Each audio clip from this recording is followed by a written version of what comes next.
Look the part, play the part. Yakko sponsors Vanarama National League on BT Sport.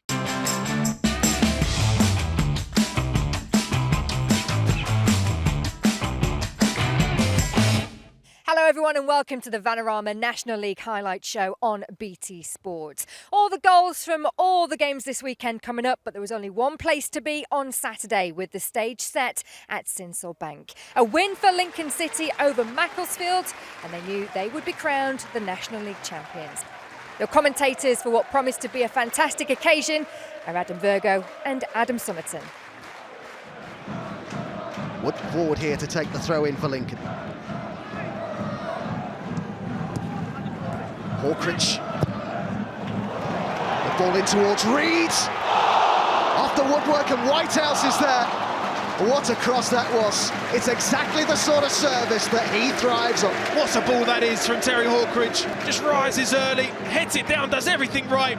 Unfortunately though, comes off the frame of the post.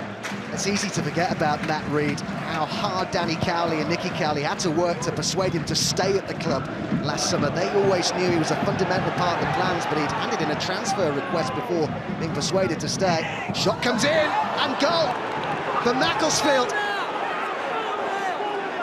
Well, this wasn't in the script for Lincoln City. It's Mitch Hancocks who's picked out that bottom corner. It's a lovely finish. Farman beaten, 1-0 Macclesfield. This is Wood for Lincoln. Good ball to find Matt Reed, a lovely back heel as well. And Angol and Hawkridge, and Angol, great save! Hawkridge! 1-1! Lincoln City back on terms. Terry Hawkridge with the goal. Well, again, Lee Angol had this held up. Certainly had Terry Hawkridge on the outside of him. So he could have played it then. It's a shot on target. But like all great players do, you have to follow in on rebounds. Again, no surprise that Matt Reed, that delicate little flick into Nathan Arnold. Just don't quite get tight enough, Macclesfield. Keeper does all he can with that spin shot from Angol. That's a brilliant follow-up there from Terry Hawkridge. That composed finish into the top corner, and it's a great comeback from Lincoln. Holroyd! Oh, what an effort! And a top save it forced as well from Farman. Well, it's a great save from him. He knows he's going to make that save and clatter into the post as well. Nice ball to Knott. Giannelli on the outside. Angol central. Hawkridge. Oh, Hawkridge! He's found that bottom corner! Lincoln City have the goal that could take them to the league title. Hawkridge at the double, his second of the game. Quite brilliant goal from Terry Hawkridge. You always felt that this was coming on and on and on. They circle the ball brilliantly in the edge of the box. Really has no right there to score. Long it goes from Scott Flinders. The last minute here at Sincil Bank. Whittaker got his head to it.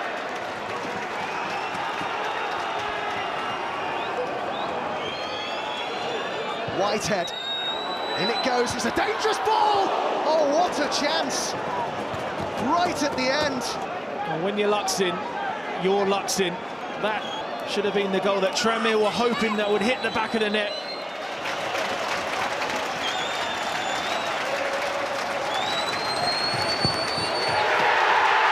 Champions! Lincoln City are heading back to the Football League. Their 6-year absence ended by Danny Cowley and his players. Potential unlocked. A dream is realised. The Imps back where they feel they belong. Something so special has happened at Sincil Bank this season. Ryan Barwick presenting the trophy. Lincoln City are National League champions. The Imps are finally back in the Football League, and that's how good it feels. Look at the scenes, 10,000 people in here. This club deserves to be in League Two. The lads deserve it all season. They've been unbelievable all season. We've just won 7 games on the bounce at the business end of the season. I can't say any more about this group of players. Fantastic. We believe in our skill set, we believe in our work ethic, and we felt that this could be a really big club.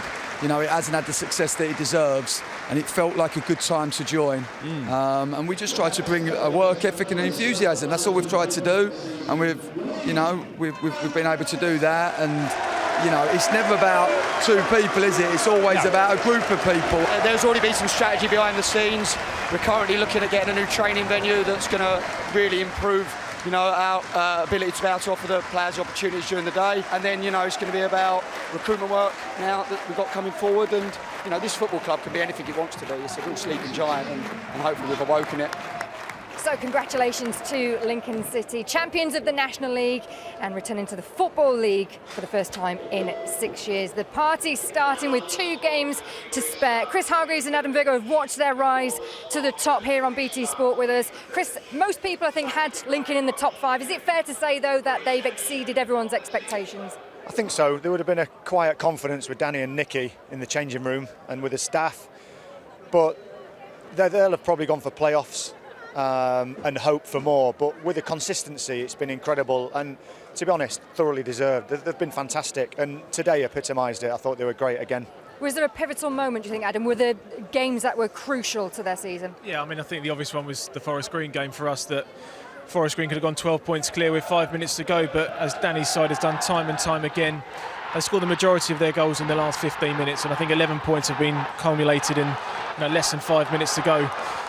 It shows how far they've come under the manager. I always thought they had a good side here, but the signings he's made have been absolutely critical for Woodyard coming in, Raggett coming in from Dover, and he's got the best out of Reed again, which has been absolutely important for him. I'm sure there would have been a few, though, that would have said, are they going to run out of steam? Is there going to be a blip? They did drop points, didn't they, after the FA Cup run, but it wasn't a big blip in the end. No, it wasn't. They've had the resilience to come back and make the next result, you know, the most important. And what he's done is he's been so organised, and he's given players the belief without even the coaching. You know, it's a psychological thing with a lot of players at any level, and he's given them that belief and told them they can go on and be better players. And that's what we like to do, isn't it, on this show? You know, show players that might go on and achieve something in a higher league. And not only will the players do that, I believe, but Nicky and Danny will do that also. Well, how much potential now do you think Lincoln City has? So we've been doing this 3 years now. I personally think this side could possibly be the best equipped to do well in League Two. I think the backing that he'll get, it's important that he keeps key players, but the recruitment's going to be absolutely vital. And as we've seen today, they're going to have a lot of fans behind them, supporting them. But we've seen more often than not the National League sides that go up, they tend to stay up and do pretty well. And I don't think Lincoln will be any different.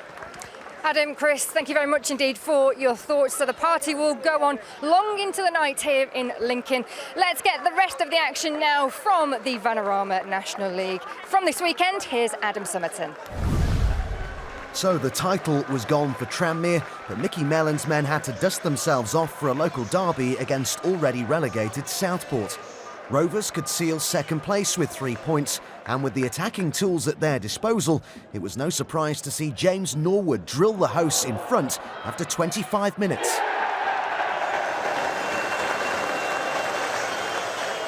Norwood ended a long goal drought at Guiseley last weekend. His second of the match showed that Tranmere's number 10 is well and truly on top of his game heading into the playoffs. Another man in red-hot form for Rovers is Connor Jennings. This stunning strike made it 5 goals in his last 5 games as Tranmere took a 3-0 lead. It's been a season to forget for Southport, with the chairman and vice-chairman standing down on Friday. There was at least some consolation on Saturday, though, when Spencer Myers, on loan from Fleetwood, registered his first senior goal. But it's Southport's failure to keep the ball out that sees them going down. A second for Jennings was the 96th they've conceded this season. Tranmere miss out on the title, but could yet be Wembley bound next month. Every credit to Lincoln. They have been relentless in the pursuit of the title, and every credit to them for that.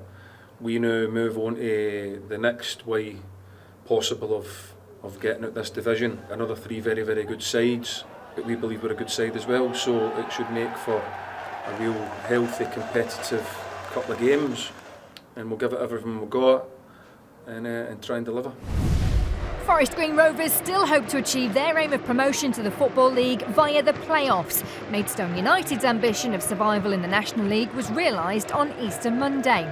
In an entertaining end-of-season affair, it was the hosts who struck first. Keanu Marsh-Brown curling in after 11 minutes, the Forest Green frontman reaching double figures for the campaign. Mark Cooper's men will be hoping to make it third time lucky after playoff failures in the last 2 seasons. They enjoyed a slice of fortune when Kevin Locko diverted past his own goalkeeper to put Forest Green 2 up. Jay Saunders' side had lost just 1 of their previous 12 matches, and they were back in the game just after the hour. Sam Russell dropping the cross and 18-year-old Harry Phipps scoring his first goal on his first start at this level. And the visitors equalised with 9 minutes to go. Russell spilling again, and Joe Pigott followed up. Honours even at the New Lawn. Forest Green's playoff semi-final opponents could well be Dagenham and Redbridge, but John Still's men needed to make sure of a place in the top 5 first. They travelled to take on mid-table Wrexham at the Racecourse Ground. The Daggers have been indebted to veteran striker Paul Benson, scorer of some important goals in the last few weeks, and when Jordan Maguire-Drew produced a quality delivery, Benson did the rest. It was enough to confirm Dagenham's season will continue into May. I'll be honest, I think it's an unbelievable achievement. The players have just blown me away really with what they've done. And so I'm absolutely delighted for the supporters because they were very uncertain about what was happening with the club, and obviously delighted with for the directors and that of the club that have stuck in and helped pull us through. A pivotal clash at Crabble affecting both ends of the table. Torquay began the day third from bottom. Dover sat 1 point outside the playoffs with a game in hand. Kevin Nicholson's team had done their survival hopes the world of good by beating Braintree on Monday, and they picked up where they left off when Brett Williams powered past Dover keeper Mitch Walker moments before half-time. Dropping out of the 5th tier is unthinkable for Torquay fans. Their team took a huge stride towards safety when Williams blasted in his second to double the away side's advantage. Dover's desire to finish in the top 5 meant 3 points were an absolute must. They halved the deficit when substitute Aswad Thomas headed home with just under 20 minutes to play.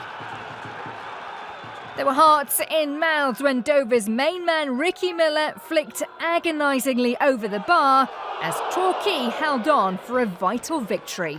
I've told them no, they've not done anything yet. There's a game to go.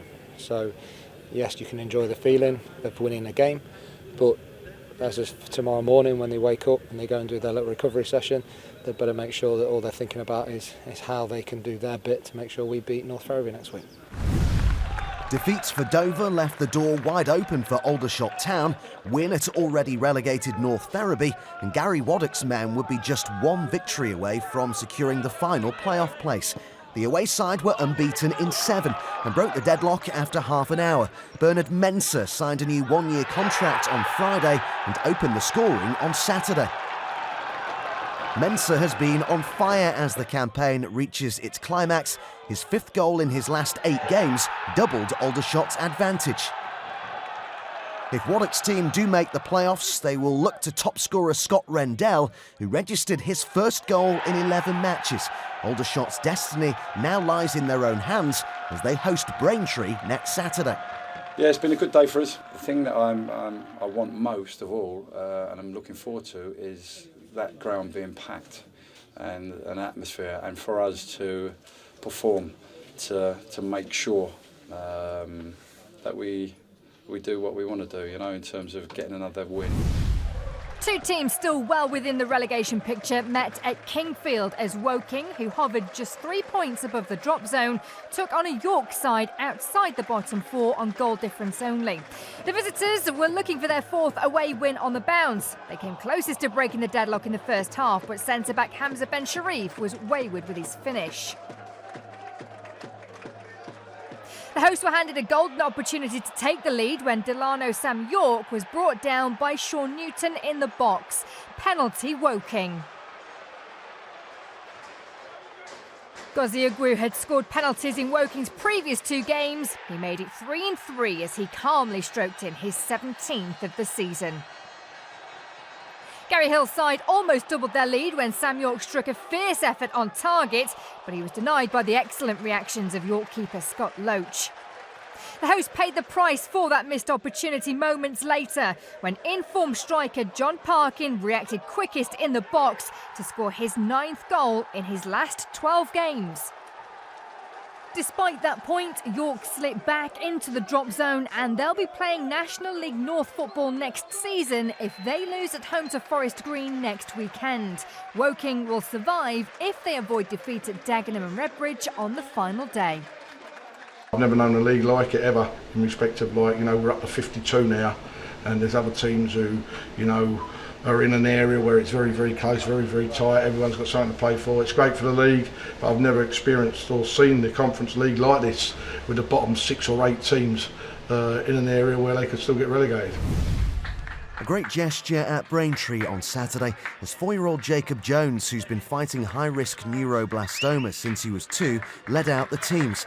The club are backing his family's appeal to raise money to pay for the specialised treatment he needs in his battle against the disease. On the pitch, Braintree were desperate for 3 points in their bid to beat the drop, but they fell behind where Musa Diarra squared for Byron Harrison to tap in his first goal since January and only his 2nd appearance since returning from injury. The visitors wrapped up the points when Akil Wright showed good pace before slotting home his first goal for Barrow. Defeats leaves Braintree with an uphill task if they're to survive on the final day, as even a win away at playoff-chasing Aldershot may not be enough if results elsewhere go against them. Another team fighting at the bottom are Guiseley. They sat just a point above the relegation places at the start of play, thanks to just 1 win in their last 7 matches. Bromley, however, looks set to improve on last season's 14th place finish in just their 2nd season in the 5th tier.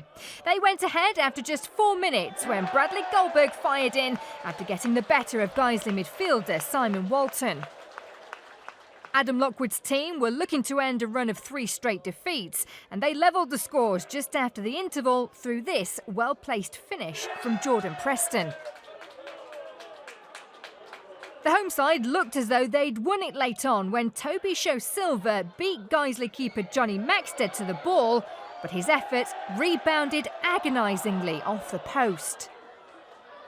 A crucial point for Guiseley in their bid for survival. They know a win at home to Solihull on the final day will be enough to extend their stay in the National League to a 3rd consecutive season. Those draws for Woking, York and Guiseley meant that Solihull could ensure their safety with a win at home to Eastleigh. A 3-1 victory at Macclesfield on Easter Monday ended a run of 6 defeats for Liam MacDonald's men. On loan Charlton midfielder Regan Charles Cook scored the 3rd that day, and he was at it again after only 11 minutes when his 25-yard effort flew past Eastleigh keeper Josh Barnes. Just 10 minutes later, the hosts doubled their lead when Simeon May's header was adjudged to have crossed the line. The home side twice went close to extending their lead in the second half. First, Amari Sterling James was unfortunate to see his effort rebound off the underside of the bar. That before Harry White's strike crashed off the woodwork late on. But those 2 first-half goals were enough for Solihull to secure their status in the National League, to the delight of manager MacDonald. We've deserved it today. Again, I said to the players at half-time, what confidence does for you, because the second half against York, we look a different team. We've gone to Macclesfield and won that, and we've deservedly won today, and the players have worked hard. It's been a learning curve for us all. And like I say, we look forward now to playing National League football next season. Boreham Wood had lost 4 of their last 5 games when they welcomed Gateshead to Meadow Park. The visitors' form not much better. They'd lost 4 on the spin. Neil Aspin's side were also the victims of Lincoln's late comeback on Easter Monday, but they took control of this one early on when Wes York tucked in after only 13 minutes. Just 3 minutes later, it was 2. Luke Hannant letting fly for just his second of the season. Boreham Wood did grab a foothold in the game after those early goals. They probably should have levelled shortly before half-time too. Only Gateshead keeper Dan Hanford will know what he was doing teeing up Ricky Shakes. Fortunately for Hanford, the winger's tame effort was cleared by Manny Smith. Gateshead were putting in the kind of performance that made them playoff contenders early in the season. They made it 3-0 when the unmarked Smith headed in his 4th of the campaign. And the rout was completed in the final minute when Jamal Fifield curled past keeper Grant Smith, condemning Boreham Wood to their heaviest ever defeat at this level. Sutton hosted Chester at Gander Green Lane in their final home game of the season, knowing a win would push them closer to an impressive top-half finish. They made it 1-0 after just 5 minutes, when Adam Coombs struck from range to score his first for Sutton since signing from Welling in February. Adam May had never scored a league goal for Sutton, but he opened his account in spectacular fashion to make it 2-0 to the hosts.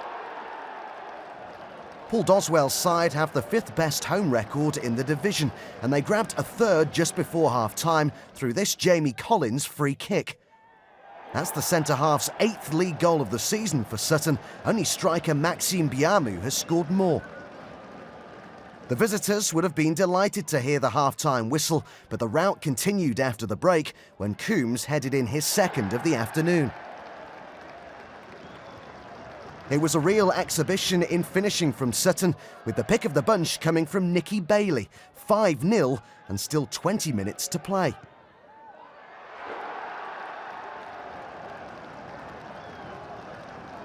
John McCarthy's side have taken just 13 points in 2017, the fewest in the division, but to their credit, they rallied in the final stages. First, James Alabi took advantage of a rush of blood from keeper Will Puddy, before the striker cut inside to take his league tally for the season to 17. Chester aren't mathematically safe going into the final day, but their superior goal difference should be enough to see them over the line. Lincoln City are champions of the Vanarama National League. They are top of the tree and can enjoy their remaining games against Maidstone on Tuesday and Southport next Saturday. It leaves Tranmere Rovers with playoff duties as their best chance of promotion back to the Football League. But who they play is still uncertain, with Aldershot in the driving seat for 5th place, but Dover not out of the hunt just yet. Dagenham and Redbridge will face Forest Green Rovers in the playoff semi-finals, and don't forget you can watch it all live and exclusive on BT Sport. The fight for survival goes down to the final day for York and Braintree, currently occupying the last 2 places, but Guiseley and Torquay need to win if they're to secure their stay in the 5th tier. And there's more live Vanarama National League action on BT Sport next weekend as we bring you coverage from the last day in what's been an incredible season. Tune in from 11:45 on BT Sport 1 and on our 4K UHD channel. So congratulations to Lincoln City, National League champions and returning to the Football League after 6 years. That's all we've got time for this week. Don't forget you can watch everything back on our dedicated YouTube channel. Thanks for watching. We'll see you again next time.